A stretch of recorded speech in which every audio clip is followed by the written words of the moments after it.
morning, great guys. first question. Good morning, guys. Kathia Woods, CupofSoulShow. The thing that always gets me with these movies, yes, it's entertainment and everybody claps, but as people of color, this is our reality. We don't get to have a day off from being black. As much as we like to be just us, the world does not allow us the luxury of that. What do you want? Not black people, but this is for, like, especially the white actors. Like, Bree, you get it. Gentleman in the back, you get it. But how do you get people from clapping to being like, don't just be entertained? If you are on an all-white jury, what are you doing to say, wait a minute, this doesn't add up? There's so many things in that movie. For instance, I'm like, we already had crime scene investigations during that time. Where is the DNA? Where is anything scientifically that connects anything? Local, we all as American citizens, we vote, we go in juries. What is the responsibility of people to move the needle and not just sit in the audience and clap and walk out and then go back to doing the same old, same old? I think one of the reasons why I was really grateful for the way Destin put the film together is, we make statements at the end of this movie. What we're basically asking people to do is to understand the reality that created the story.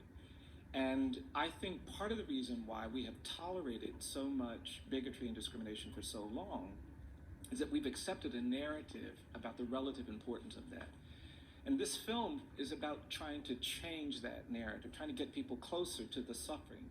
When Herbert Richardson is executed, you can't not care about the wrongfulness of that. And when you see Karen's performance as a spouse, as a mother, you can't not care about what it would feel like to have somebody you love snatched away from you. And I think that's the challenge, because most people don't get to see it through that lens. That's why I'm so proud of these performances. Jamie's performance as Walt McMillan makes it hard for people to deny the humanity of a condemned man on death row. Rob's performance does the same thing. O'Shea's performance does the same thing. And that's the challenge. We're in the middle of a narrative struggle. We are in the United States and in this country, we are still burdened by a history of racial inequality. It's created a kind of smog in the air. We breathe it in every day.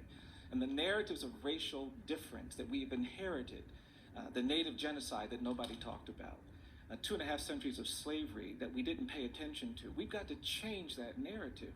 The great evil of American slavery wasn't involuntary servitude. It was this ideology of white supremacy, this idea that black people aren't as good as white people, that their lives don't matter.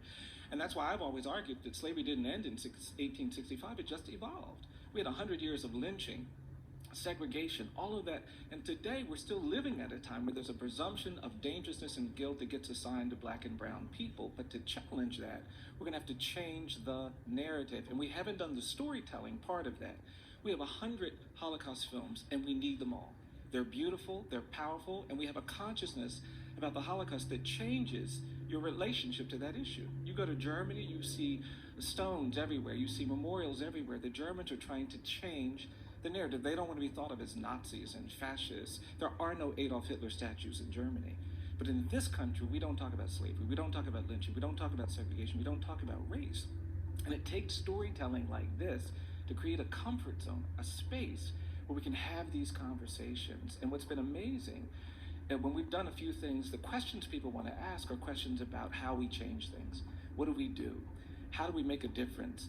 And I think that's the power of this. And I'm thrilled that this industry has created a space, and talented directors like Destin and performers like the people here have been willing to take the risk of actually doing something real and authentic. It's not, for me at least, and I think for everybody here, just about entertainment. It's about, can we change the environment where justice can actually be achieved? And that's the exciting part for me. And it's for everybody, because many people of color have given up too. I work in those communities, where it's easier to sometimes just not care than to struggle.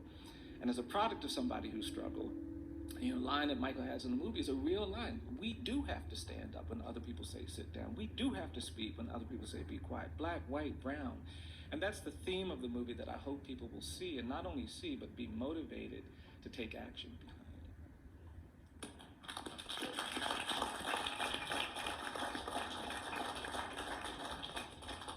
I'm Bill Newcott from the Saturday Evening Post.